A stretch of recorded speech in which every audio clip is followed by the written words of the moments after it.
The resurrection of Jesus Christ is the foundational event of Christianity. So if the resurrection did not happen, then no one has a reason to be a Christian. And since the resurrection is so important, it is crucial for all Christians to be aware that there is an abundance of evidence showing that Jesus Christ really did rise from the dead as he and his disciples claimed he did. In this video, I'm going to present and discuss one major argument for the resurrection of Jesus Christ called the Modern Trilemma Argument. I will present the argument and then discuss how it answers objections to the historicity of Jesus' resurrection. So I hope you'll stick around and find out reasons why we think the apostles were telling the truth and that Jesus Christ rose from the dead.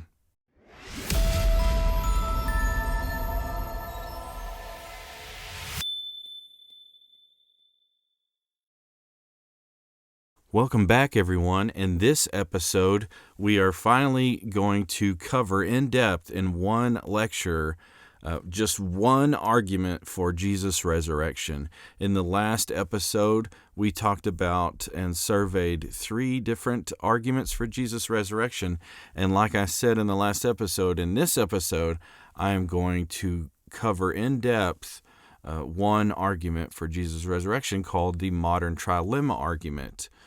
Also known as the maximal data approach. Okay, so I'm excited for this episode. It's been a long time coming, and here we are. So, as always, I present a Bible passage at the beginning of all these episodes. So, this Bible passage isn't as pertinent to the resurrection, but it's I've got it listed for this lecture and the next lecture because in the next lecture we are going to talk about the inerrancy and inspiration of Scripture. So that's mainly why this Bible passage is here for this episode and the next one. In fact, I'm not even going to go in depth on this one this time because we have so much to cover in this episode. So I usually, when I first present a Bible passage, I talk about it a lot more, but I'll just have you, if you are interested in me talking about this passage more in depth, just know that I'll talk about it more in the episode on inerrancy and inspiration of Scripture in the very next episode. But here it is. It's Mark 7, verse 13. It says, "You nullify the word of God by your tradition that you have handed down, and you do many other similar things." This is a verse, obviously, from the Gospel of Mark, and in the context of it, it's where some of the Pharisees and scribes were getting on to Jesus because his disciples were eating with unwashed hands. Jesus replies to them and basically says they're hypocrites. Again, I don't need to go too much into this passage, just maybe something to be thinking about as we talk about the Jesus resurrection. I was going to use this passage, and in the next episode, in the next lecture, we're going to be talking about evidence for the inspiration and inerrancy of Scripture. This will be one of the verses we'll use. Just notice that in this passage, Jesus is talking about, it's not only the Old Testament law, it's more than that from the context of this passage, but he's calling the Old Testament the Word of God, and that's some of the reasons why we think that the Bible is the Word of God, because Jesus said it was. And in this episode, we're looking at evidence showing why we think Jesus is God, right? Because he rose from the dead and he said he was God. But anyways, we'll see more from that passage in the next episode. For now, I just wanted to say that really quickly. But here's our questions for reflection that we always do at the beginning of these and at the end. So here's some questions for reflection that you can be thinking about as we go through the material. And, you can comment on these in the comment section if you're watching this in a video, or you can go to my academic website, go to the contact portion of my academic website, bcalkelts.com, and send me some feedback if you'd like. Or, obviously it's just something you can be thinking about. So our first question for reflection for this episode is, can you think of objections that people might make against this trilemma argument? We will be covering a lot of objections, but maybe you could be thinking of more. And if you have some that you have questions about, you can send me a comment. The second question for reflection is, how would you answer these objections? And the third question is, do you think a group of liars could be ingenious enough to create 4 gospel accounts that were up to 30 years apart from each other that contained all the undesigned coincidences. You should know what an undesigned coincidence is by now from the last episode, but if you don't, just hang in there, and that's what we're going to be talking about a lot more in this episode, okay?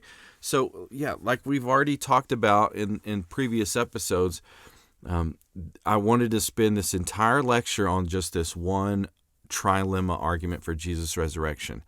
In the last episode, I talked about 3 major arguments for Jesus' resurrection. It was the Lord, Liar, Lunatic argument, the minimal facts approach, and the Modern Trilemma Argument, also known as the maximal data approach. And I gave reasons for why this is my favorite argument for Jesus' resurrection at the moment in that last episode. So if you're interested in that, you can go back and listen to that if you haven't already. But yes, this is our argument that I wanted to show you and spend a whole hour or so on in one whole lecture talking about everything. And, honestly, there's actually a lot more to this. If you are new to this series, it really is a series for beginners. And almost every single thing that I talk about, it goes way deeper than what I'm presenting. That's why, I recommend books for further reading, and I recommend checking out Southern Evangelical Seminary, because you can dive way deeper into all these topics. So I'm going to be presenting a lot of evidence today, but it's by far not. It's just really the tip of the iceberg. All the evidence for Jesus' resurrection. But here's the modern trilemma argument in its logical form. This is a deductive argument. It's got 3 premises and a conclusion. First premise is either the disciples were deceivers, they were mistaken, or they were telling the truth. Premise 2, they were not deceivers. Premise 3, they were not merely mistaken. 4, therefore, the disciples were telling the truth. So it's, as we talked about in the last episode, it's called the trilemma argument because usually the skeptic doesn't really want to say any one of these, right? They don't want to say that the disciples were deceivers because the evidence suggests they weren't. They don't want to say they were mistaken because that's pretty hard. That's a pretty hard conclusion to draw. But they also don't want to say that they're telling the truth because, don't take me to be saying that just because someone doesn't believe in the resurrection, they're necessarily trying to suppress the truth or something like that. Something that they think is true. I'm not saying that everyone who says it's wrong believes it to be true in their heart. I'm just saying that's why we call it a trilemma, because the skeptic doesn't want to hold to any one of these 3. It's premise 1 says either the disciples were deceivers, they were mistaken, or they were telling the truth, and they don't want to say either one of those. So. Yeah, like I said, let's defend this. Let me discuss this argument and show you how it's defended. So, it's a deductive argument, and it is valid. We don't need to talk about the logic of it all that much. Premise 1 is just saying there's 3 options: either the disciples were deceivers, they were mistaken, or they were telling the truth. And, premise 2 and 3 say that they weren't deceivers and they weren't mistaken. So the conclusion says, okay, so the last thing we're left with is that they were telling the truth. It's a deductive argument, and those are the best kind of arguments to make in philosophy. You make them, that's the strongest type of argument you can make. So if you can make it, you always try to make that type of argument. I will say that when we are defending the premises, the truth of the premises, sometimes we have to rely on inductive or inference to the best explanation argumentation. So it's not like it's all just a open and shut case, logically speaking. But anyways, you'll see how we defend these. With premise 1, it's saying that either the disciples were deceivers, they were mistaken, or telling the truth. In the last episode I talked about, I like this one because I like this argument above the Lord, Liar, Lunatic argument, because some people might not even think the Lord, Liar, Lunatic even works, because they might think that Jesus was mythological. So this one just kind of gets around that, and that we're talking about the disciples. We're not talking about Jesus. So we're not necessarily assuming that someone is going to believe that Jesus was a historical figure, right? The talking about the disciples, what they believe to be true, just will prove that Jesus did exist. And obviously, since this is an argument for Jesus' resurrection, we will be proving that Jesus really did rise from the dead, or at least showing that that's a reasonable conclusion and a highly probable conclusion. But we're not assuming that, it's Jesus' historicity isn't an assumption built into it. So, and I personally haven't ever read anyone who's argued that the apostles, the Jesus disciples, didn't exist. So it's not like we have to sit there and prove that the disciples existed. We just show that the disciples weren't deceivers, they weren't mistaken, so therefore they were likely telling the truth. Okay, so that's why I like that. Now with either or statements, you want to make sure that you don't have a false dilemma. In this case, we would want to make sure we don't have a false trilemma. And what is a false dilemma? If you're familiar with logical argumentation, a false dilemma is whenever someone says you either have this choice or this choice. But it's a false dilemma because there's a third option open to you that you might want to take, so you weren't really stuck in a dilemma because there was a third option. Here we want to make sure that there's not some fourth option that someone could take to get out of the trilemma. And I honestly can't think of one. I think this is pretty tight argumentation here, because what other option could there be? Either the disciples were lying, or they were mistaken, or they were telling the truth. With the mistaken part, people have objected that maybe the disciples were hallucinating. That would go in with the mistaken thing. So I just can't really think of any other fourth option here. We said with the Lord, liar, lunatic argument, a third option of Jesus being Lord, liar, lunatic. A fourth option, is that some people might say, well, Jesus was mythical. Well, if they say that, then they've gotten out of the Lord, liar, lunatic argument. But then you have to show why you don't think Jesus was mythical. And a lot of times you're going to be doing that by pointing to the disciples as eyewitnesses to the accounts. So here, I don't think, like I said, no one's really going to say the disciples were mythical. And whenever you start talking about Jesus as being God, being a myth, that's built into this argument. So I don't really think there's a fourth option. I think it's a good, tight case. We're saying in premise one, either disciples were deceivers, they were mistaken, or they were telling the truth. So that one's, I think, pretty easy to defend. What we're going to spend most of our time in premises 2 and 3. They were not deceivers. They were not merely mistaken. Okay. And then 4, if you know anything about logical argumentation, if you have a logical argument, all you have to do is show that the premises are true. And if the premises are true, the conclusion necessarily follows. So most of our time is going to be spent defending premise 2 and premise 3. Really quickly, I got a little bit ahead of myself. I did want to mention a little background to this argument. You might not realize this argument is a lot older. The minimal facts approach is kind of something that is pretty recent in the history of Christianity, something that Michael Icona and Gary Habermas have been arguing for in the last few years. But this modern trilemma argument goes at least further back, a lot farther back than that. And some people would argue maybe was even forgot just a little bit in certain circles. To give a little background for this argument, I did want to mention, like I said, it goes back there.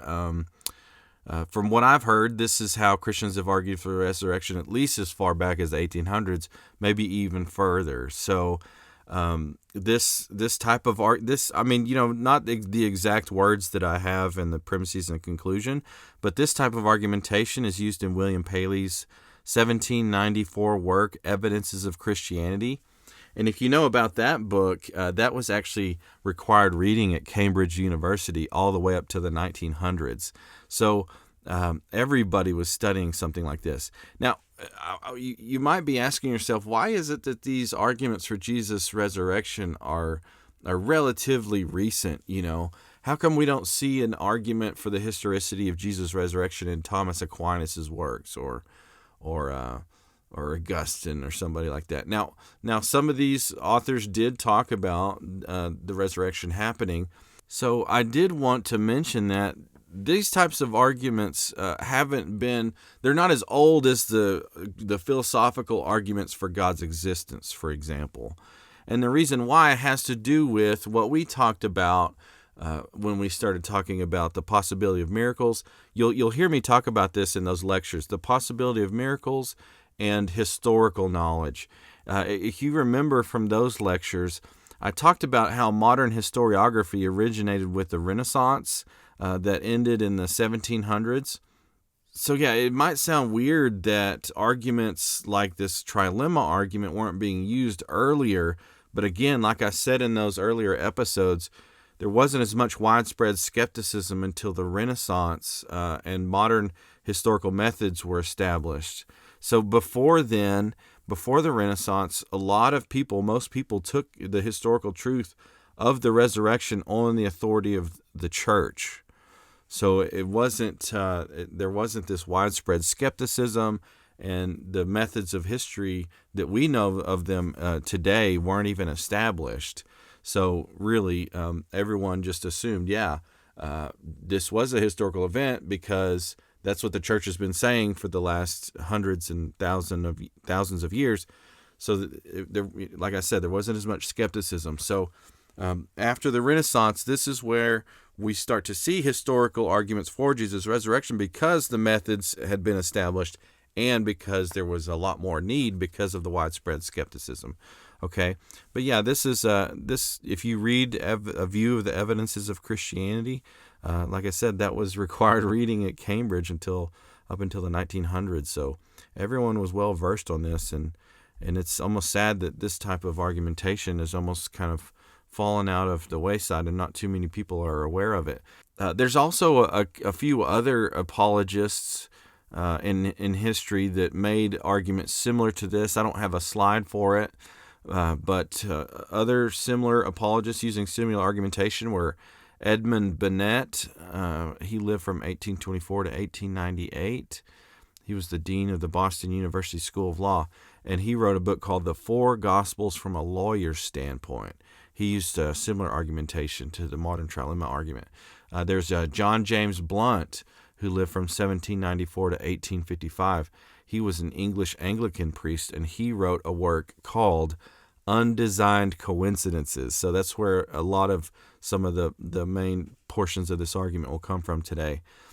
Contemporary apologists, if you're watching this video, you'll see my slides show the book covers. But contemporary apologists using arguments like the Modern Trilemma Argument are Craig Blomberg in his book, The Historical Reliability of John's Gospel. There's one I don't have shown. Peter J. Williams wrote a book called Can We Trust the Gospels? And finally, another one that I've mentioned before is Lydia McGrew wrote a book called Hidden in Plain View, Undesigned Coincidences in the Gospels and Acts.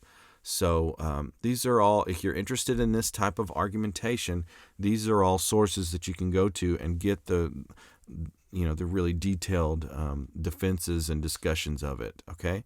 But like I said, premise one is pretty clear cut. I think what we're mainly going to do in this lecture is defend premises 2 and 3.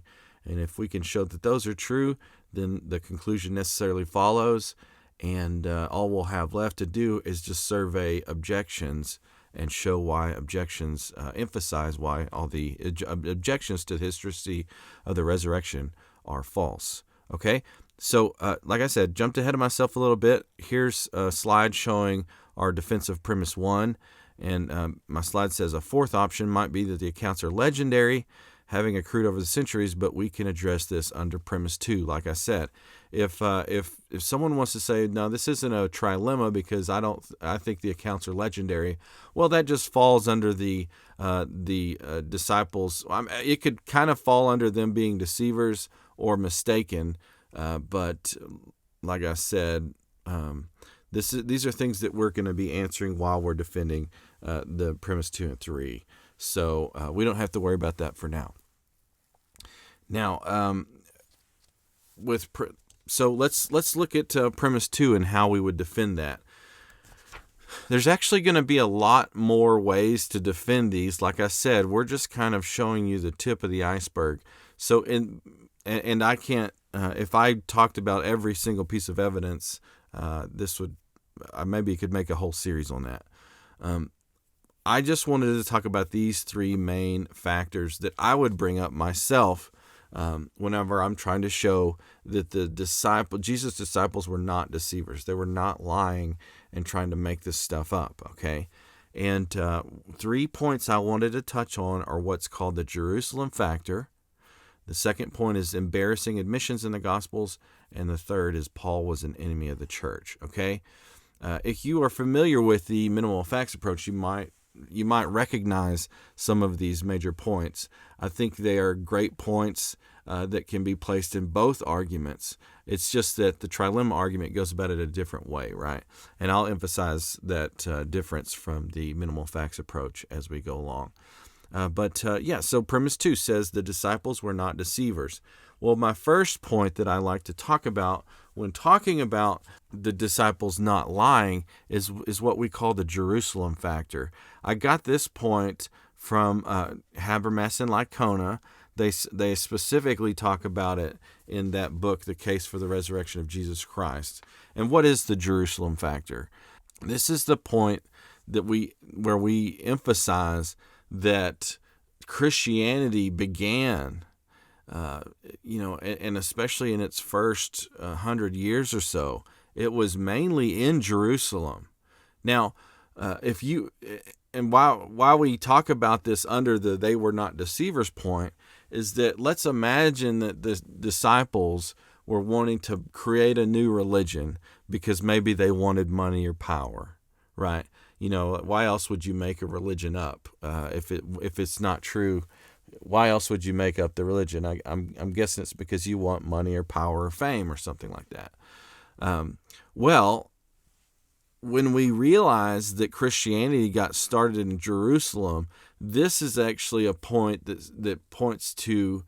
This is a concept that points to the truth of what the disciples were saying, that Jesus really did rise from the dead.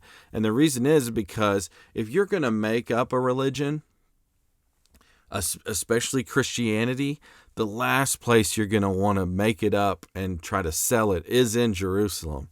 And why is that? That's because Jerusalem obviously was the home of the Jews. Now, the Jewish Old Testament teaches that God is one, right? Now, we've covered some things, especially in Jesus' self-understanding in that lecture, that there are some places in the Old Testament where it's like, this seems kind of strange. Like in the prophecy in Daniel, it looked like there was a human divine figure. But on the most part,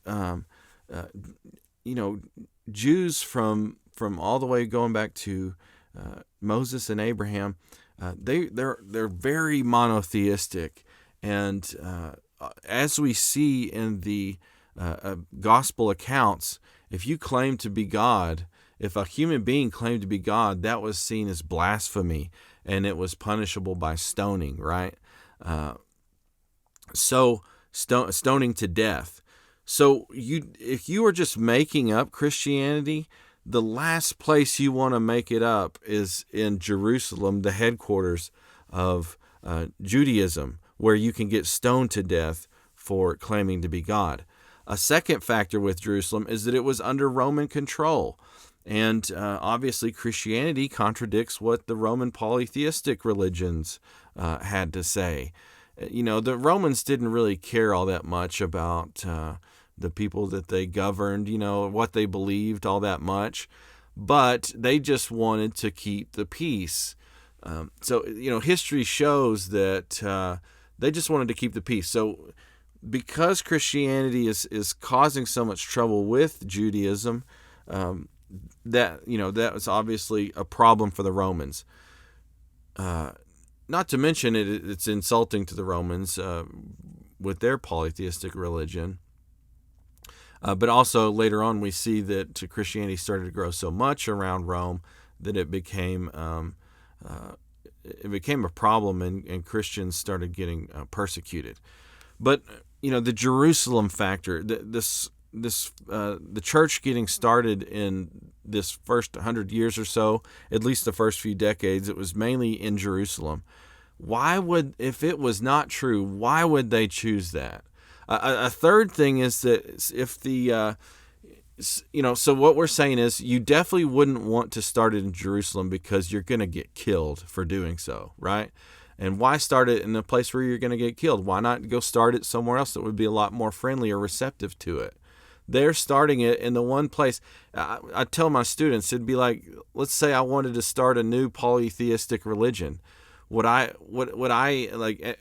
Let's say that today, right now, in the 2000s, right, in the 2020s, in this decade, if I wanted to start a new polytheistic religion, would I go to Mecca?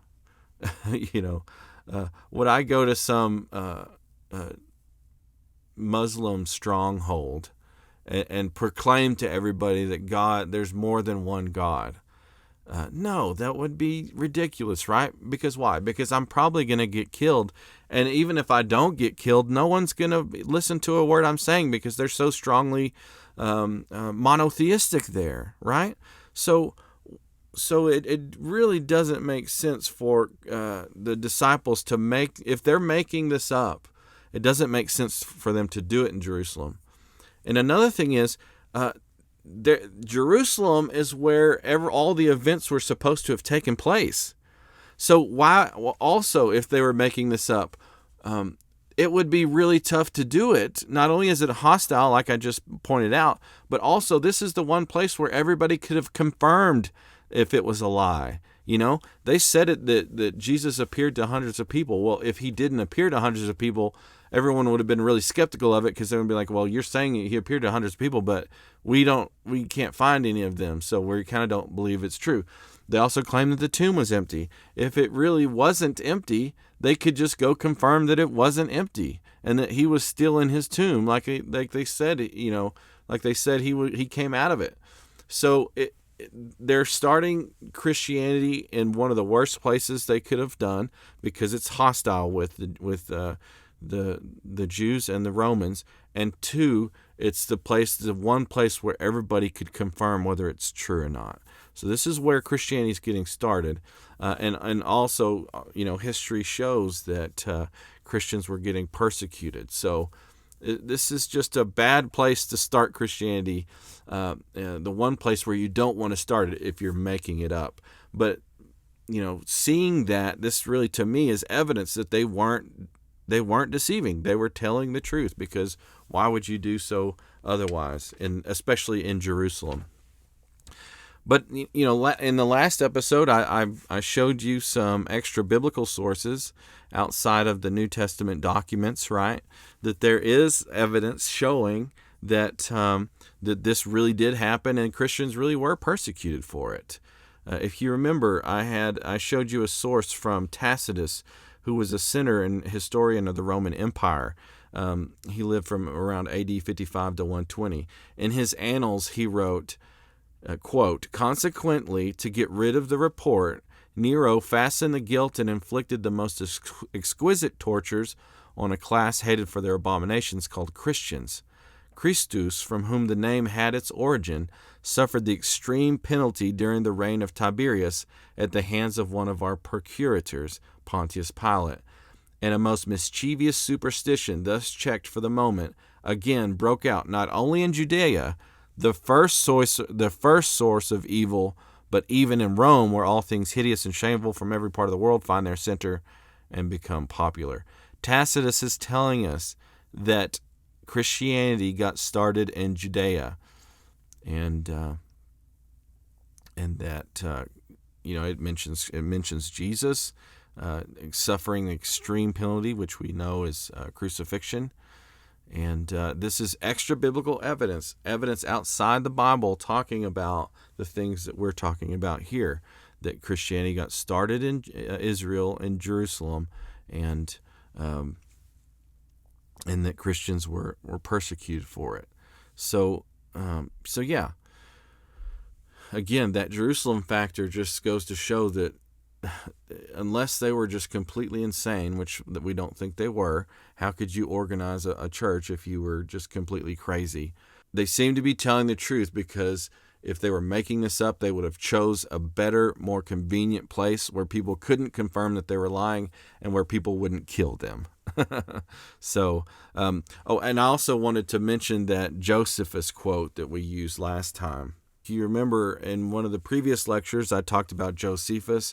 He was a first century Roman Jewish historian, and we pointed out how he talked about Jesus in a quote that we think is most likely modified by a Christian. Copied as Josephus' original work got copied over the years. We think that maybe a Christian got his or her hands on it and maybe modified it a little bit, because you can see it here. Here's the quote as we showed in one of the last lectures. This is from Josephus. He wrote, "Now there was about this time Jesus, a wise man, if it be lawful to call him a man, for he was one who wrought surprising feats. He was the Christ. He appeared to them alive again the third day, as the divine prophets had foretold these and 10,000 other wonderful things concerning him."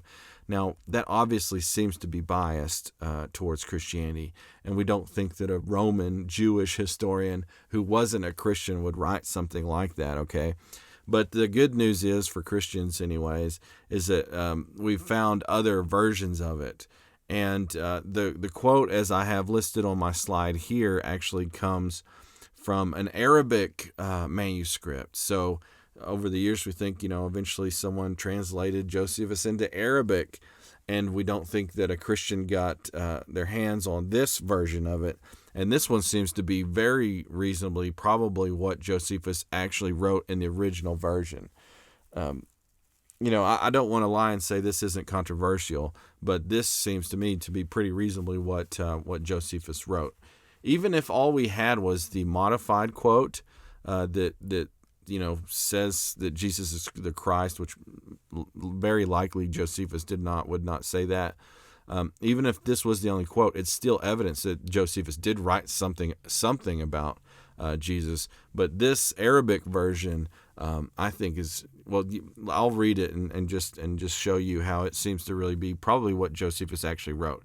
Yeah, and this is the Arabic version. This translation is from a scholar named Shlomo Pines, who translated this in 1971. Here's the more reasonable quote from Josephus. "At this time there was a wise man who was called Jesus, and his conduct was good, and he was known to be virtuous. And many people from among the Jews and the other nations became his disciples. Pilate condemned him to be crucified and to die, and those who had become his disciples did not abandon their loyalty to him. They reported that he had appeared to them 3 days after his crucifixion, and that he was alive. Accordingly, they believed that he was the Messiah, concerning whom the prophets had recounted wonders." Okay, so that's what we think most likely Josephus was saying, and he's just matter-of-factly telling us what we already knew to be true from the testimony of the early church and from the gospel accounts. But this is extra-biblical, outside of the New Testament documents, evidence for Jesus' life and death, and that his disciples believed that he rose from the dead 3 days after he was crucified. So this is so interesting. But also, I wanted to point out, when we're talking about them not being deceivers, again, the Jerusalem factor is a big point here. But also, the next point I was going to talk about is embarrassing admissions that the disciples had made. But also, don't forget one of those earmarks of historicity that we talked about earlier. Tacitus and Josephus are examples of enemy attestation. The Jews, obviously the Christian church gets started in Jerusalem mainly by people who were originally Jews, right? They held to Judaism, but those who believed in Jesus in the very beginning of the church were all Jews who were kind of switching over to this newer understanding of Judaism called Christianity. But a lot of other Jews didn't believe it for various reasons. Josephus was one of those. So he's not only a Jew who's a non-Christian Jew, but he's also a Roman. So, but this is evidence from an enemy of Christianity that what the Christians were saying is true. So, I mean, he's not saying that Jesus rose from the dead. He's saying that his disciples believed that he rose from the dead, and that's enemy attestation to a point, right? So that's another thing to be thinking about. Now, another major point. So that's the Jerusalem factor, and I love that point. I mean, I just can't imagine starting a religion that says the things it did in Jerusalem of all places. It was easily falsifiable if it were untrue, and two, it was very hostile to the Christian message. But another point is embarrassing admissions. This is another one of the earmarks of historicity that we pointed out in our New Testament writers lecture.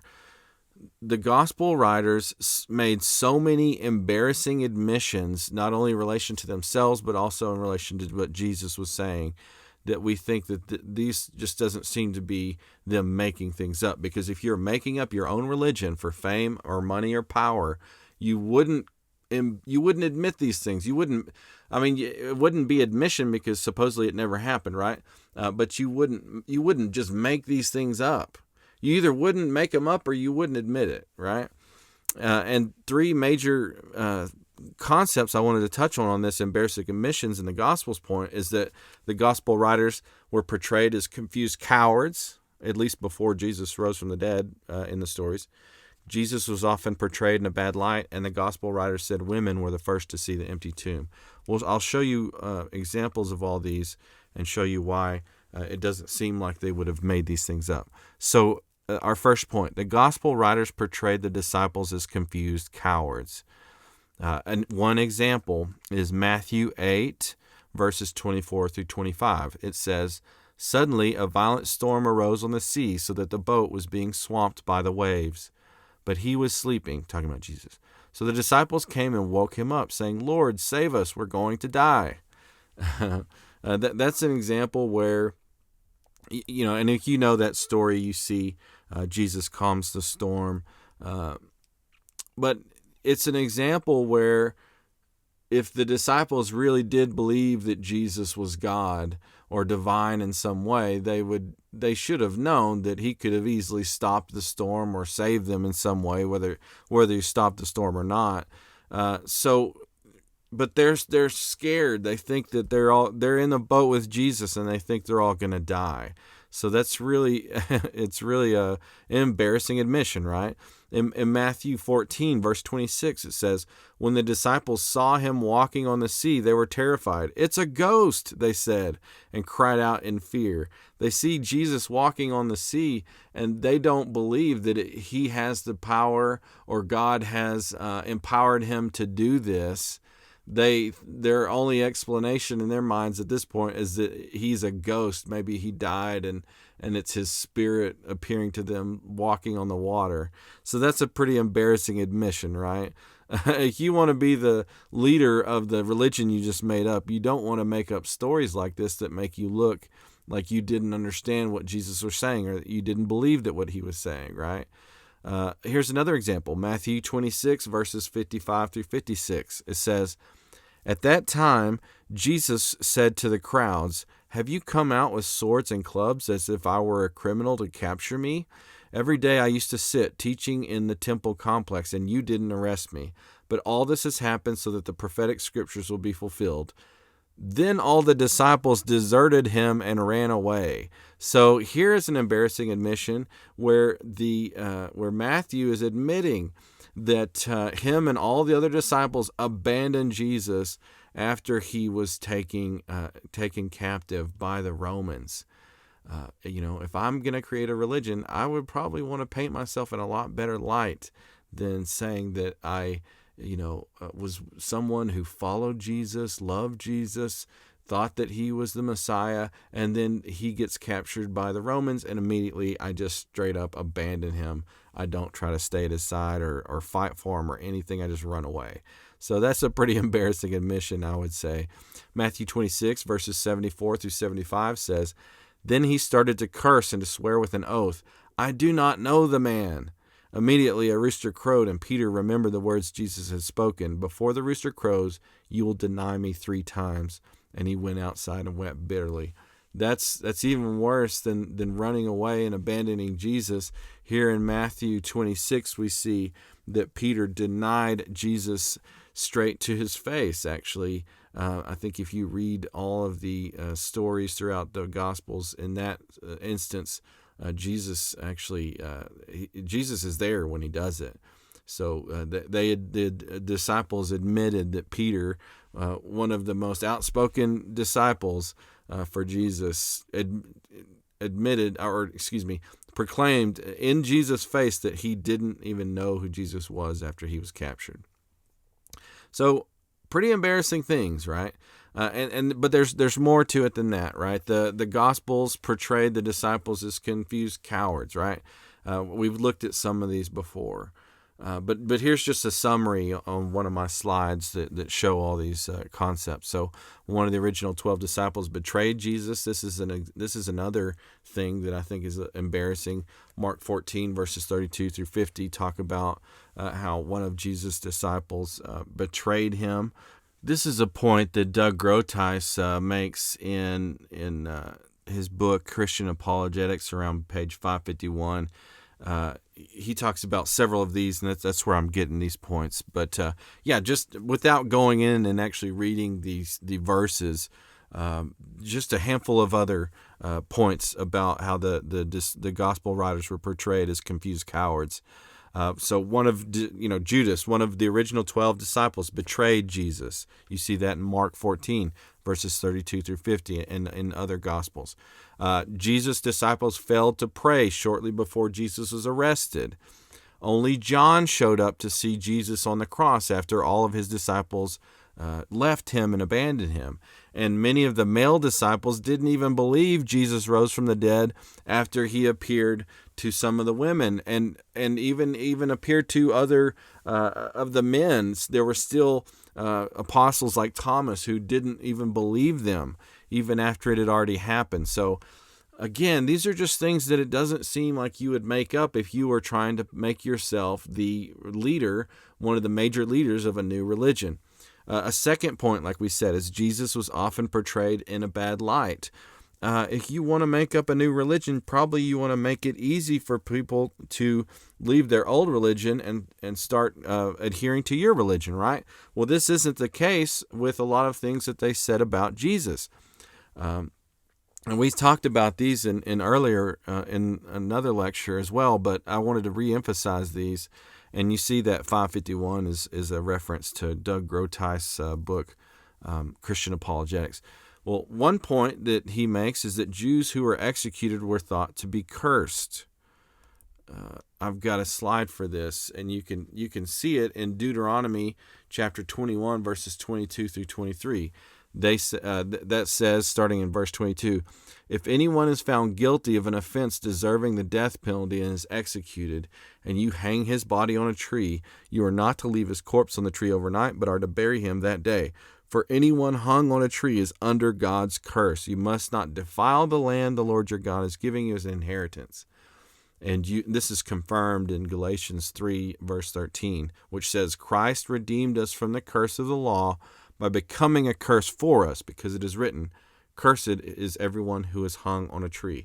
So if you're trying to just make up a new religion, it doesn't seem very smart to say that the person who is the very foundation of your religion has been cursed by God, right? So that's something that puts Jesus in a bad light. Other examples are, and I mentioned this in earlier lectures as well, Jesus' half-brothers did not believe he was the Messiah. In John 7 and other places, we see that, and this goes into our next point, that Jesus' family thought he was insane.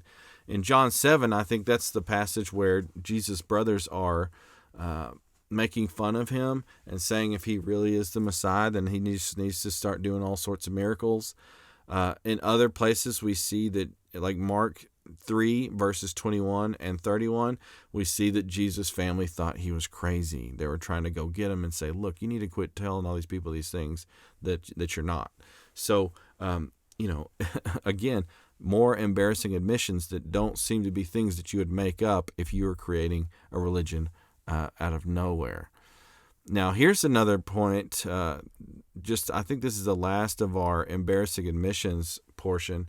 The gospel writers said women were the first to see the empty tomb. And at first you might think to yourself, well, I don't understand why that's a big deal. Well, it's a big deal because back in the first century, and I'll show you this from Josephus. He writes about this. Back in the first century, the testimony of women was not thought to be reliable, especially in legal proceedings. Women weren't allowed to testify. In Josephus, in his writings, we see that he says, and this is a quote from Josephus, "But let not the testimony of women be admitted on account of the levity and boldness of their sex, nor let servants be admitted to give testimony on account of the innobility of their soul, since it is probable that they may not speak truth either out of hope of gain or fear of punishment."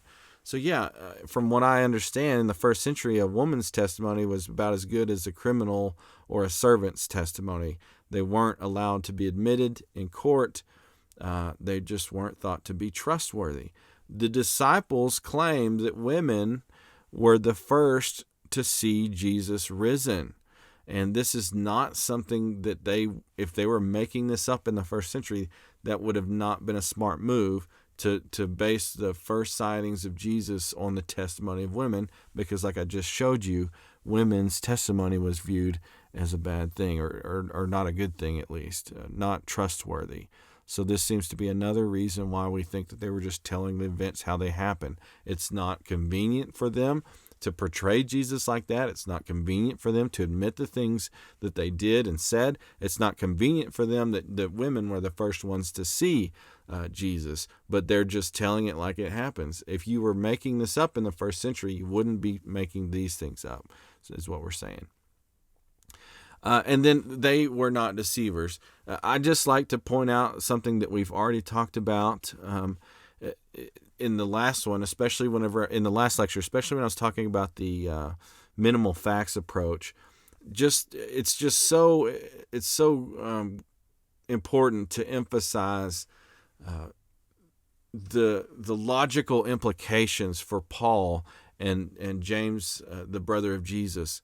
It's the logical implications of them converting to Christianity, and especially Paul. And I said this last time, but I'll say it again. It's so significant that Paul did not believe in Christianity in the beginning, but something happened so that he gave up his high station as a Pharisee to join the Christians who were being persecuted. Right? If Jesus really didn't appear to Paul, I think he would have had to just been basically insane to give up his privileged position so he could get persecuted and ultimately martyred. Paul was a high-ranking Jewish Pharisee. If Jesus didn't rise from the dead, if Jesus didn't really appear to him, he would have had no reason to become a Christian whatsoever. And in fact, we read in the Gospels that he originally persecuted Christians. He would have no reason to turn into a Christian if he hadn't been appeared to by Jesus. And so what we're saying is, if you say that the disciples were lying, then this doesn't explain why people like James, who thought his brother was crazy, or people like Paul, who persecuted Christians, this doesn't explain why they would have turned into Christians. The only thing that explains that is if Jesus really did appear to James, and if he really did appear to Paul. Those are the only things that make sense. And he wouldn't appear to these people if he was still dead in the tomb. So that's just another point to back up the truth of premise 2, that the disciples were not deceivers. They were telling the truth. Okay, so moving on. And like I said, this is just the tip of the iceberg. If you've been listening to me in all my previous lectures, talking about the historicity of the talking about the reliability of the New Testament documents, talking about the reliability of the writers. I've talked about even more points that you could use, but I'm just trying to present this and not take 2 or 3 hours. So there's a lot more that could be said about premise 2, but that's kind of a good overview of it for now. So let's move on to defend premise 3. They were not merely mistaken. There's a few things that we do for this, okay? One, just really maybe an obvious point, but just something to point out, because they could be mistaken in many ways. So like one major objection that involves them being mistaken is like the wrong tomb theory. Maybe they thought Jesus' tomb was, on this one block or street or whatever, but it was really somewhere else. So they thought his tomb was empty, but he was really somewhere. That would be a mistaken thing. But if someone just thought that maybe, I don't know of many people that would have ever done this, but if someone said, well, I think they were mistaken, maybe it was just someone who looked like Jesus. Well, this would be pretty hard. Probably why maybe no one's ever said this is because it would be pretty hard to mistake the identity of someone you'd already hung out with for the past 3.5 years, right? Jesus' ministry on earth began and occurred for over the course of about 3.5 years. His disciples had been with him for a long time, right? They loved him. They thought he was the Messiah. They were looking forward to him ushering in the kingdom of God. So it is just beyond, pretty just practically impossible that they could mistake someone else for Jesus, right? Just imagine that you, say, went on spring break and spent the week with somebody. After you come back from spring break, it's going to be hard for you to be like, oh yeah, I think so-and-so was there when he or she really wasn't. Especially if you're talking about going on a vacation with your friends or family. How could you be mistaken about who was there and what they did? I personally went on some spring break trips as an undergraduate, and it's sad how long it's been since I've been out of college as an undergraduate, but I can still recount all the events that happened in those times, and that was like a decade ago at least. It's really hard to say that the disciples could have at least been, maybe that they mistook someone else for Jesus, right? They said that he hung out with them for like 40 days after he rose from the dead. So as important as these events are in history, as important as these events are in their lives, very, I think, pretty ridiculous if someone argued that they mistook Jesus for somebody else. Okay? Some of the more, some of the other objections that maybe carry more weight are some people arguing that maybe the disciples hallucinated. But this is just something this also is easy to answer, and it's just another good point to make, that they couldn't have had a group hallucination. I think I talked about this in one of the last lectures as well. Just straight up, there is no such thing as group hallucinations. There's never been any evidence of such a thing to my knowledge, and even if the disciples did have hallucinations, this would not explain why Paul and James decided to become church leaders. And it would also fail to explain how the church began in Jerusalem, even if what the disciples were saying wasn't true, right? Saying that they had group hallucinations, for one, is making something up that has never happened to our knowledge. There's never been any such thing as anybody ever having a group hallucination where many people saw the same thing that really wasn't there. Like I said, it just doesn't happen. And I'll talk about that objection some more at the end. But just know up front that you can just say, well, that's never happened. So where's your evidence that this thing is possible? But again, it's also doesn't explain the Jerusalem factor. Also doesn't explain Paul and James. But we'll talk about that again. What I want to focus on when we're trying to defend premise 3 is emphasizing that the evidence suggests that the four Gospels are eyewitnesses accounts, okay? And that's where we bring in this concept of undesigned coincidences, which I mentioned in the last lecture, but didn't go into that much detail on. Something that we talked about when we were talking about the synoptic problem was the question of why are there four Gospels in the first place? And this is a question, I know we've talked about it before, but this is a question I want us to ask right now. Let's forget about for a second and everything that we talked about in the synoptic problem and sit here and ask ourselves these couple of questions. Why are there four Gospels? And can we tell by comparing two passages of Scripture with another that both are authentic, credible historical records?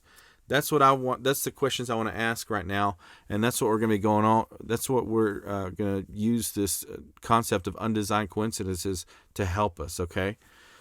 Because remember, what we're saying is that sometimes it looks like the accounts maybe contradict each other, but we find that they don't actually ever truly contradict each other. It just looked like it on the surface. But also sometimes parallel passages in the gospel accounts fill in details for each other. And we call this an undesigned coincidence because we don't think that someone would be able to make this up. That's why I'm asking this question to you right now. Why are there four Gospels? A major point to make is that if all the disciples were just making all this up, right, it would make more sense for them to just write one story. When you think about this first question, it seems like it would make more sense if the stories were completely made up, that the disciples would have just created and wrote just one story about Jesus' life, death, and resurrection, right? And if that happened, there would be no reason to distinguish between four Gospels because they would all be in a word-for-word agreement. But that's the point we touched on last time. If all the disciples conspired together to create this story, all of their stories would be exactly the same. You might be thinking, well, maybe they made mistakes, but that's why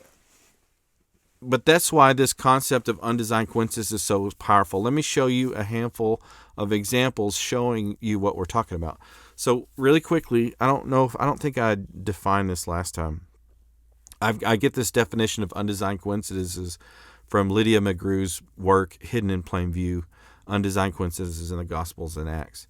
She defines undesigned coincidences as a notable connection between two or more accounts or texts that doesn't seem to have been planned by the person or people giving the accounts. Despite their apparent independence, the items fit together like pieces of a puzzle. Okay? And like I said, this has been argued for by scholars before. Edmund Bennett in The Four Gospels from a Lawyer's Standpoint, pages 4 through 5, he says, had all four accounts been exactly alike, the suspicion would have been irresistible that one was copied from the other, or that all were taken from one and the same original. But substantial uniformity with circumstantial variety is one of the surest tests of truth in all historical narratives. So what some people, and we talked about this before, what some people will look at as evidence that the Gospels contradict each other, we're turning that on its head and saying, no, this is evidence that these are eyewitness accounts. For one, well, I'll show you how these undesigned coincidences point them to be eyewitnesses. But for one, like we talked about last time, it seems like each gospel is written differently and emphasizes different things because the gospel writers had different audiences. Matthew was speaking to a Jewish audience. Luke was speaking to a Gentile audience. Peter was speaking to Roman officials. They emphasized different things when they were talking about what historically happened. They're not changing the story. They're just emphasizing different things, right? Well, what really points to them being eyewitnesses and not being mistaken is that not only do their stories not contradict each other, but their stories also illuminate each other. And that's what undesigned coincidences are all about. Here's one example, okay? You'll find this when you compare Mark 8, verse 15 with Matthew 16, verse 6. Mark 8 says, "And he cautioned them, saying, Watch out, beware of the leaven of the Pharisees and the leaven of Herod. Okay? Matthew 16 says, Jesus said to them, watch and beware of the leaven of the Pharisees and Sadducees. So some people might go, okay, look, here we've got them contradicting each other. So we've got a problem here. One of them saying that Jesus is telling them to watch out for the leaven of Herod. The other one is saying that Jesus is telling them to watch out for the leaven of the Sadducees. And that was in Mark and Matthew. But when we turn to Luke 9, verse 7, this shows why whenever Jesus said the leaven of Herod or the leaven of the Sadducees, it was making the exact same point.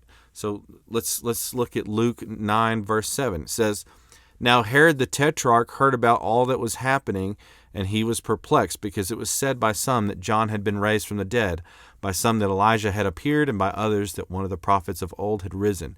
Herod said, John I beheaded, but who is this about whom I hear such things? And he sought to see him.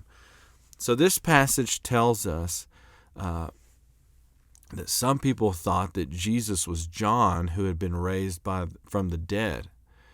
Now, look at this.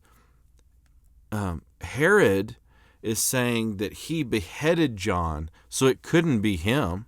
He said, John I beheaded, but who is this about whom I hear such things? Well, if you remember, or if you didn't know, the Sadducees denied an afterlife. And by Herod's words here, he's saying it couldn't possibly be John because I beheaded him. So what this shows us in Luke 9:7 is that Herod shared the same theology that the Sadducees did.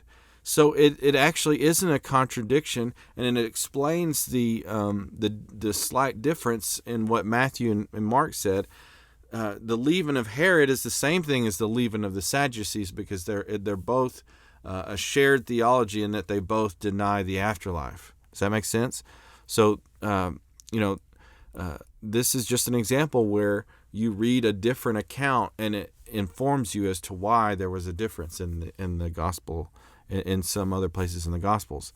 Here's another example, and this is one of my favorites. My most favorite is the blindfolding example that we'll look at here in a second. But a lot of times, so that one shows where this last one with the question of Herod or the Sadducees in Matthew, Mark, and Luke, that shows how one gospel can explain why there's not a contradiction in others. But other types of examples are ones where you read a passage and it leaves you with a question, and you're like, why did they say it that way? When you read a parallel account in another gospel, it gives you more information and it explains why it was kind of like an open question in the other one. And here's what's going on. That's what's happening in this second example I'm showing you. So in Matthew 26, verses 60 through 61, it includes, many false witnesses came forward. At least two came forward and said, this man said, I am able to destroy the temple of God and to rebuild it in 3 days. If all you had was Matthew, the Gospel of Matthew to go on, you might not understand. You might be thinking that Jesus literally said that, you might think that Jesus said that he was literally going to destroy the temple and then rebuild it in 3 days. And you'd be thinking that was a weird statement. But when you read John chapter 2, verses 18 through 21, this gives you more insight into it, and it helps explain what otherwise would have been an odd-looking passage. This, in John 2, verse 18, it says, so the Jews said to him, what sign do you show us for doing these things? Jesus answered them, destroy this temple, and in 3 days I will raise it up. The Jews then said, it has taken 46 years to build this temple, and will you raise it up in 3 days? But he was speaking about the temple of his body. So John gives us the extra bit of information that Jesus wasn't talking about the literal temple, that it would be destroyed and rebuilt in 3 days. He was talking about his body as being the temple that was going to be destroyed and rebuilt in 3 days. And if you're familiar with the biblical theology, Jesus was thought to be God's presence on earth Usually God's presence was in the temple, but when Jesus was on earth, anyways, it's there's some theology behind that. But viewing those two passages, one gives us insight into the other. The other one was assuming that, but it was not emphasizing that, and John explains it to us and illuminates it for us. Another example. Let's see, how many examples am I going to show? I think it's 7, and then we'll move on. The third example has to do with, this is another example of a passage where you'd be thinking, that doesn't make all that much sense. But when you read a different gospel, it gives you more information. In John 18, verse 10, it says, "If my kingdom were of this world, my servants would have been fighting, that I might not be delivered over to the Jews. But my kingdom is not from the world." Well, if you're familiar, right before he was going to get captured, Peter cut someone's ear off. So his servants did seem to be fighting. So you're thinking, what are you saying? Like your servants were fighting. So why are you putting it like this? Well, when you go to Luke 22, it gives you more information, right? Luke explains that after he'd cut his ear off, after Jesus' disciple cut his ear off, Jesus said, "No more of this," and he touched his ear and healed him. So you can see that Jesus rebuked them and said, "Don't fight right now." But you wouldn't have known this if you just read John, so it would have been confusing. Luke explains John in this case, right? Another example number 4, the striking and taunting of Jesus. That's pretty much my favorite. They're all amazing. It's just striking to me. And throughout all this, and I'm probably going to say this again here in a second, throughout all this, the major point is, if the disciples made up these 4 gospels with all these coincidences, seeming coincidences, but they made these up on purpose, along with making up the embarrassing admissions, along with making up the hard sayings of Jesus and painting Jesus in a bad light. They had to have been geniuses to have made these coincidences like this, because they never contradict each other, and in many cases they inform each other. And like I said, I pointed this out before. In Matthew 26, verses 67 through 68, it says, "Then they spit in his face and struck him, and some slapped him, saying, 'Prophesy to us, you Christ. Who is it that struck you?'" Jesus is before the Jewish officials, and one of them's slapping him in his face and saying, "Prophesy to us who hit you." And if all you had was Matthew 26, if all you had was the Gospel of Matthew, you'd be like, why are they asking him who's slapping him in the face? Because he's obviously within an arm's reach of Jesus. Jesus would easily know who was slapping him in the face. He doesn't need to prophesy. He just needs to tell him who it is. Well, Luke 22 gives us insight into this. Luke says in verse 64, chapter 22, "They also blindfolded him and kept asking him, 'Prophesy, who is it that struck you?'" So Luke explains Matthew and tells us that Jesus was blindfolded. That's why they were saying what they did, and Matthew just didn't mention that.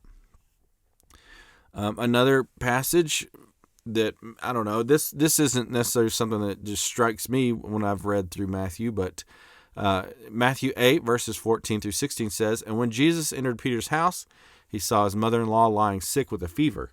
He touched her hand, and the fever left her, and she rose and began to serve him. That evening they brought to him many who were oppressed by demons, and he cast out the spirits with a word and healed all who were sick." Some people have looked at this and thought, well, why did they wait till evening to heal all these people? If he was already in town, he always had crowds following him. So why did they wait till evening to bring him people to heal, especially if he was already helping Peter's mother-in-law? Well, if you read Mark 1, this gives you insight into why it was specifically in the evening. Mark chapter 1, verses 21, 29 through 32 say, "And they went into Capernaum, and immediately on the Sabbath he entered the synagogue and was teaching." That's verse 21. You fast forward to 29, it says, "And immediately he left the synagogue and entered the house of Simon and Andrew with James and John. Now Simon's mother-in-law lay ill with a fever." That evening at sundown, they brought to him all who were sick or oppressed by demons. So Jesus had been in town already, and he went into the synagogue to teach. That's why it wasn't until evening that all of this occurred, actually. So it gives us more. Mark explains Matthew for us there. We understand why it happened in the evening. This is an interesting example. My sixth example having to do with the donkey for Palm Sunday. In this example, it's you might not have questions if you just read one, but this is just a neat example where when you piece together several parallel passages in all four Gospels, really, it's not until you pieced all those together that you get the major picture, right? So in Matthew 21, verses 1 through 3, it says the donkey, if you read those, I'm not going to read the passages, but if you read those, the donkey comes from Bethphage. It mentions that, but it doesn't mention Bethany. In Mark 11, 1 through 4, and Luke 19, 28 through 33, it says the donkey came from Bethphage or Bethany, but you're not sure. Jesus says, go into the village in front of you. In John 12, verses 12 through 14, they find a donkey. It doesn't mention where, but it records that they spent the previous night in Bethany. And this implies that the village in front is Bethphage. So, piecing all that together, Matthew said the donkey came from Bethphage. Mark 11, Luke 19 make it so it could have been Bethphage or Bethany, but John 12 shows that they spent the night in they spent the previous night in Bethany. So in Mark 11 and Luke 19, when Jesus says, "Go into the village in front of you," we realize that they were in Bethany at the time, and the village in front of them is Bethphage. So just really interesting. It's just another time where it doesn't seem like they would have, if they're making this up, why, it's amazing how ingenious it would have been if it was all a lie, how each gospel account emphasized a different thing. And when you piece them all together, it gives you the bigger picture. Here's one where you might have had a question if you just read one account. In Mark 10, verse 32, it says, "And they were on the road going up to Jerusalem, and Jesus was walking ahead of them. And they were amazed, and those who followed were afraid." If you're reading Mark 10, it doesn't explain why they're afraid, and you might have just be hanging with the question, well, why are they afraid? Well, if you read John 2, verse 13, I won't read all these. In chapters of John, in John 2, 5, 7, 8, chapter 10, and 11, it shows you that the last four visits that Jesus had made going up to Jerusalem ended with the Jews trying to kill Jesus. So this makes sense when you read Mark 10 and everyone who's following Jesus are afraid. Of course they're afraid because they probably realize, and whether they're from Jerusalem or not, whether they're disciples or people that are from Jerusalem that were hanging out with them, or just from Jerusalem and heard the stories, they will realize that every time Jesus tried to come into town, they were trying to kill him. So, if I know someone is going to come into my town and this is someone that everyone wants to kill, I usually, so I don't get caught in the crossfire, I'm not going to want to be hanging around all that well. I'm going to be scared that I'm going to get hurt too. So John explains Mark here. We understand why they were afraid. So all of that is defends premise 3. Let me back up in my slides. Just look at those really quickly. So just to recap, what we're saying is we don't think the disciples were mistaken. It would be extremely, almost impossible for them to identify someone else as Jesus. Group hallucinations don't happen. And instead, in addition to all the stuff we said about the disciples, that there weren't deceivers and all the earmarks of historicity, in addition to that, these undesigned coincidences in the Gospels show that the disciples seem to be eyewitnesses to the events that they are giving testimony about in the Gospels, right? There's all these undesigned coincidences that seem to show that each one was telling the story from his perspective. So they seem to be eyewitnesses, and they couldn't be confused in what they saw, especially because their stories don't contradict each other, and instead their stories end up confirming each other and giving more information to each other. Okay? So that's how we use undesigned coincidences to show that the disciples were not deceivers. Were not mistaken. So with those two options out of the way, the disciples were not deceivers, they were not lying, and the disciples were not mistaken, we are left with that conclusion. Therefore, the disciples were telling the truth. So really quickly, I wanted to try to finish this up by going over these objections. We've covered some of these before. Yeah, I briefly mentioned these in the last lecture, but I'm gonna. And this episode's already running long, so I'm going to try to keep this as short as I can and just briefly mention all these. But here I wanted to just mention all these objections to the resurrection and show why how everything we've covered would show that there's some fatal flaw with each one of them. Okay, so the first one is the objection to the resurrection, saying that Jesus or his divinity and or his resurrection from the dead is an embellishment, a legend of some kind. Either it's an embellishment over time, or the Gospels themselves are non-historical, or sometimes they point to resurrections in other religions. Okay, now. Like I said, we should already know how to answer these from everything we've covered. Embellishments over time. These are not possible because we have shown that the resurrection traditions are all traced to the original disciples as eyewitnesses, right? This also does not explain the Jerusalem factor in Paul's conversions. Non-historical genre. This would not explain the Jerusalem factor. This would not explain Paul's conversions. Fiction did exist back then, but this doesn't mean that everything that was written in the first century is fiction. Just because it has supernatural things in it, like we've said, because miracles are possible, because we think God exists for various reasons.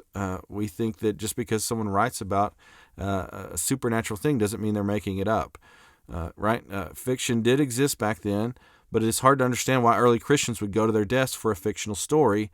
Even if the fictional story is close, this does not mean that the two are related, right?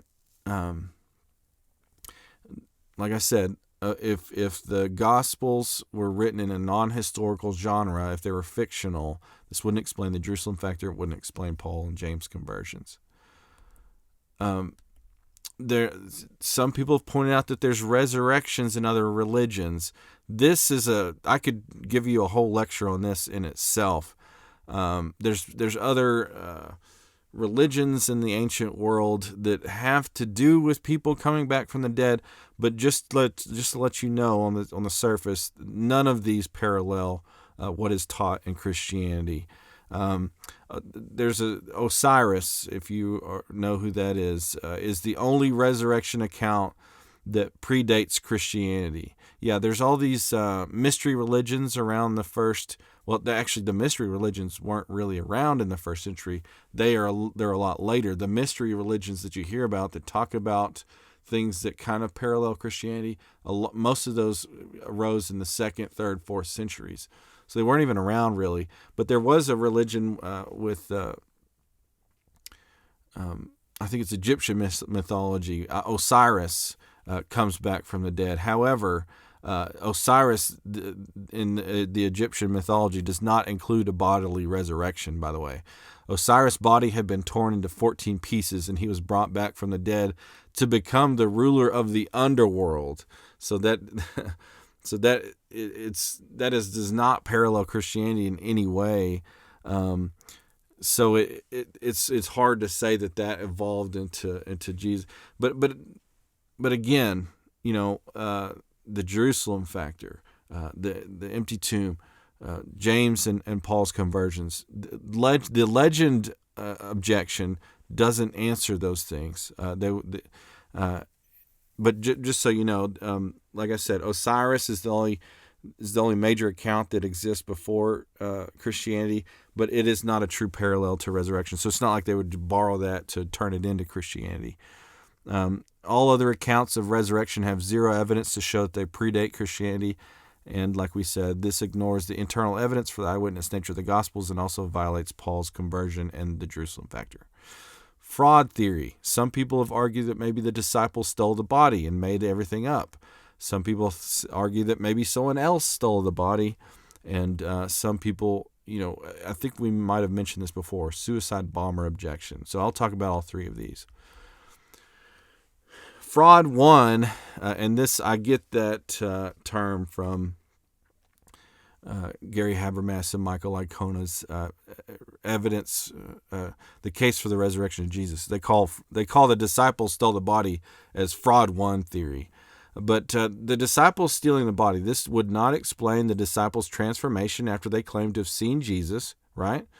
If they stole his body, they knew that he died. Why would they all of a sudden become bold proclaimers of Jesus' resurrection and go to their martyrdoms, right? So that does not explain their transformation after they claimed to have seen Jesus, and that does not explain Paul's conversion or the Jerusalem factor. And this objection is falsified by the internal evidence of undesigned coincidences. And, this is actually a 2,000-year-old objection, right? In Matthew 28, you see that the priests back then were telling people, well, this does come from an apostle. It does come from the New Testament manuscripts, but they were arguing that they were pointing out that the priests back then, the Jewish priests were trying to tell people he didn't really raise from the dead, someone stole his body. But again, if that were true, then no one would have had a reason to become a Christian, because they wouldn't want to be persecuted. They wouldn't want to die for saying these things are true. And everything with fraud 2, which is someone else stealing the body, is true for fraud 1 theory. Assuming that the disciples stole the body doesn't explain the undesigned coincidences, doesn't explain why Paul would all of a sudden want to be a Christian and leave his high station as a high-ranking Pharisee, and it doesn't explain James, and it doesn't explain Christianity getting started in Judaism. And it doesn't explain Christianity getting started in Jerusalem. And a lot of this points to an objection I think I've mentioned before. Some people say, what is the difference between a suicide bomber and the apostles? Both are going to their deaths saying something happened that they believe to be true. Well, if someone ever brings that up, the difference between a suicide bomber and an apostle of Jesus Christ is that a suicide bomber is just someone who's told that the things, a suicide bomber is just told that he or she is going to paradise when they die. They don't know for certain. They're going to their death for something they believe to be true that they were told by someone else. A major difference between them and apostles, an apostle is someone who's going to his death saying that Jesus Christ rose from the dead. If they are making this up, why would they die for a lie? They have nothing to gain. If you're making up a religion, it's because you want to gain something. You want to gain fame, power, or money, or all three. But whenever you're proclaiming that lie is going to lead to your death, you have everything to lose that you're trying to gain in the first place. So it wouldn't make sense for you to do that. So that's the difference. No one wants to die for a lie. No one who's immoral enough to make things up for gain is going to go to his or her death for a lie. So that doesn't make sense, and that's the big difference between a suicide bomber and the apostles. I want to emphasize that yes, people do believe crazy things a lot, right? Even in Texas, back in the 90s, I think, we had David Koresh, right, who told all these people all these things about himself, and they all believed it. But what's the difference between David Koresh and Jesus? Well, guess what? David Koresh is dead. He doesn't have any followers anymore. No one's following him anymore because he's dead and he's never coming back. Jesus said all these things about himself, and then they all came true. And he was crucified in front of everybody, died, and beyond a shadow of a doubt was dead, crucified. There's no way he could have been alive. and then he appears to his followers after that. That's why there are Christians today. That's the difference between Jesus and David Koresh. David Koresh is dead, never coming back. Jesus came back, and that was enough to make his scared followers all of a sudden all go to their deaths, right? People do believe crazy things, but not. These things usually aren't confirmed. Well, Jesus said he was coming back from the dead, and then he did.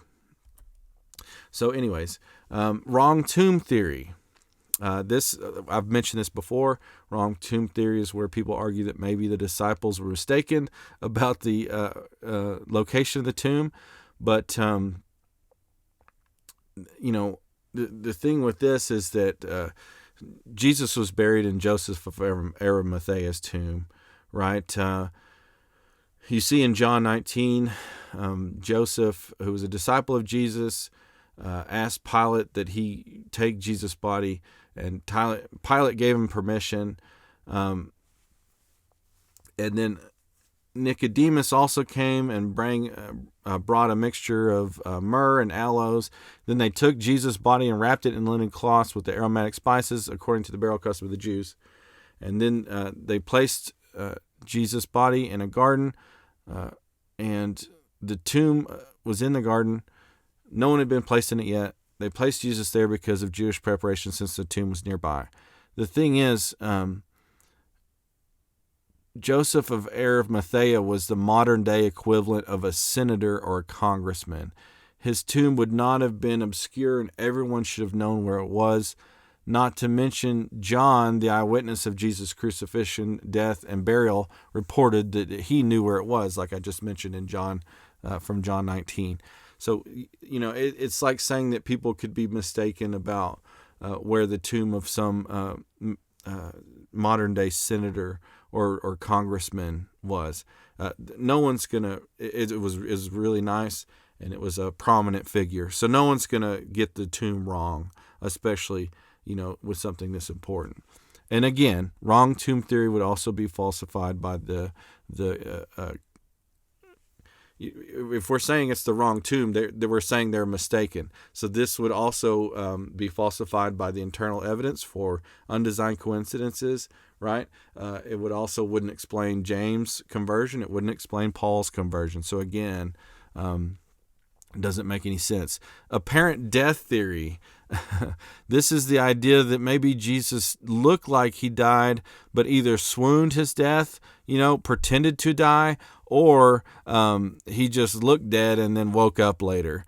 Well, if you have ever read accounts of what it's like to be whipped, scourged, and crucified, you will know that this theory is pretty unbelievable. The thing is, we see, like what I said, with all the embarrassing admissions, the disciples said they either didn't understand or didn't believe Jesus half the time. Now imagine that Jesus faked his death, or just passed out and then woke up later, and he looks like someone who was scourged and crucified, and he's hobbling back to them half alive. Do you think they're all of a sudden going to proclaim that he is the Messiah? That absolutely not. No one would follow Jesus if he showed back up, which we don't even think is possible. There's actually an article about this in it's an older article in the Journal of the American Medical Association, JAMA. If you ever just type in Google Jesus crucifixion JAMA, and you'll probably find the article. There's no way you can survive crucifixion back in those days, especially if you've just been scourged. And there's no way someone who'd been through that, even if it was possible for them to survive crucifixion, there's no way that the disciples all of a sudden would have been like, "Oh yeah, you're the Messiah. You totally were just risen from the dead." He had wounds on his hands, but they don't describe him as looking like he had 1 foot in the grave. So apparent death theory. For one, we don't think that would explain why the disciples went to their deaths proclaiming that Jesus rose from the dead. And two, if Jesus apparently died, but looked mangled beyond all recognition, we don't think that his brother James would have became a believer, and we don't think this would explain why Paul left his station, because they'd be like, oh, you're just some guy who just got wrecked, and you're not who you said you were. So again, this is a kind of a silly theory. Psychological phenomena I've talked about before. Some people have argued that maybe the disciples hallucinated. Maybe they wanted it to be true so much that they were deluded, or maybe they had a vision. Well, hallucination theory. Like I said before, hallucinations are subjective and never shared between different people, and this would not explain the empty tomb, and it would not explain Paul and James' conversion. Delusion theory. This would be falsified by the internal evidence of undesigned coincidences. It would not explain the Jerusalem factor. It would not explain Paul's conversion. Paul hated Christians, and he would have no reason to be delusional and to be so upset that Jesus died. He'd be thankful for it. He thought that Jesus was a false prophet. So Paul wouldn't want to be deluded into thinking that Christianity is true, right? So those don't make sense. Vision theory. Vision theory is different. This is where people say, well, maybe it really didn't happen, or it was just a vision. Well, this a lot of times isn't necessarily a new objection. So, for example, if someone is saying that the visions are subjective, then that kind of runs back into the hallucination or delusion theory. So then you just answer it in similar ways. But if they think that maybe the disciples did see things, if it's a subjective vision, then it seems like it would either be a hallucination or a delusion, right? If it was an objective vision, saying that objectively they were seeing Jesus, but maybe he didn't see his body, then this still doesn't necessarily get the objector out of the truth of the resurrection or the truth of Christianity. It just could raise questions about the nature of Jesus' resurrection body. Okay, so vision theory doesn't really do much to answer. It's not a very powerful objection. It doesn't do much to, even if it were true, it wouldn't really falsify Christianity. It would either be false if it was hallucination or delusion theory, or it would still confirm Christianity, but just maybe take into question the nature of Jesus' body. And just a word really quickly, if you were to try to combine any one of these theories, just know that would actually make things worse. Say you want to combine say you want to combine theories. Maybe you say that the disciples stole the body and wrong tomb theory or something like that. The disciples stole the body and they were delusional. The problem with these theories is that when you combine theories, the probabilities don't add up like simple addition. Does that make sense? If you combine two theories that are improbable, the improbability gets magnified and multiplied, right? So, for example, not that any of these theories I believe are even 50%, but for an example, if I combine two theories that had a probability of 50%, when you combine two theories with a probability of 50%, that gives your new theory a probability of 25%. So even though it might seem intuitive that combining theories gives more explanatory power, the problem is that these theories already have a probability that's very low, and when you put the two theories together, it doesn't add up the probability, it multiplies the improbability of them. So combining theories is a bad thing here, and definitely doesn't work. Okay, so that's our review and our defense of the trilemma argument for Jesus' resurrection. So this is definitely one of our longer videos, one of our longer episodes, but I'm glad you hung in there with me, and I hope you enjoyed everything. And I'm just so excited to have finally shared all this. And going forward, we're going to be talking about the problem of evil. We're going to be talking about inerrancy and inspiration of Scripture. We're going to be talking about a handful of things. This really is the culmination of our 3-step method, but I am going to be wrapping up other things in the next 8 or so episodes to give a few more considerations to tie up some loose ends. But yeah, that's the modern trilemma argument for Jesus' resurrection. So hopefully you were thinking about these questions for reflection, and hopefully they got answered for you. If you remember, the first question for reflection was, can you think of objections that people might make against this trilemma argument? 2 is, how would you answer these objections?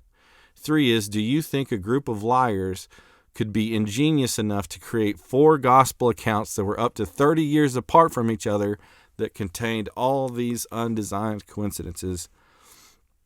And I'm going to leave you with our Albert Mohler quote. Albert Mohler said, "Inerrancy is nothing less than the affirmation that the Bible, as the Word of God written, is totally true and totally trustworthy. When the Bible speaks, God speaks. This is the Bible's own testimony about itself, and it is the historic faith of the Christian church." We'll be talking about how you can use everything we just used in our 3-step method in the next lecture to show how we do think this leads to the non-circular conclusion that the Bible is inerrant and inspired. So I hope to see you in that next lecture. Really quickly, before I close it out, I wanted to re-emphasize that if you want to dig deeper into these topics, if you want to learn more about these, I highly recommend Southern Evangelical Seminary and Bible College. In fact, I took an entire class whenever I was getting my master's degree. I took an entire 3-hour graduate course solely on the resurrection of Jesus. And I read so many books about Jesus' resurrection that were so thick. And they're really, what we covered today is just the tip of the iceberg for evidence for Jesus' resurrection. So if you want to dive into these, I highly recommend SES. They're great. They've got in-person classes, obviously, but they also, most if not all of their programs can be done online. So they've got anything as far as small as a certificate to bachelor's degree, master of divinity, PhD, Doctor of Ministry, all those, and you can usually get a major in apologetics, but obviously other things like there's a philosophy degree, philosophy major in the graduate degree, a master's program, and other things. You can major in biblical languages, the whole thing. But SES is great. They do emphasize apologetics, and I highly recommend it. I hope you'll check that out. If you go to ses.edu is their website. Also, I highly recommend Kingdom Preparatory Academy. This is the classical Christian school here in Lubbock, Texas, where I first taught a course based off of the material I created for that class is the inspiration and a basis a lot of times for what I'm presenting in these lectures. So anyways, Kingdom Preparatory Academy is great. Their website is kingdomprep.org. It's a classical Christian school here in Lubbock, Texas. They goes all the way down to pre-K, all the way through 12th grade. It's a classical school. They teach students how to think, not what to think. It's also set up as a university model, so students go to class usually on Monday, Wednesday, and Friday, and they're at home on Tuesday and Thursday. But it's a great school. I highly recommend it. Again, kingdomprep.org if you are interested in a classical Christian alternative in the Lubbock area. I'm excited to talk about inerrancy and inspiration of Scripture in the next episode. I hope to see you there, and I hope you have a great day.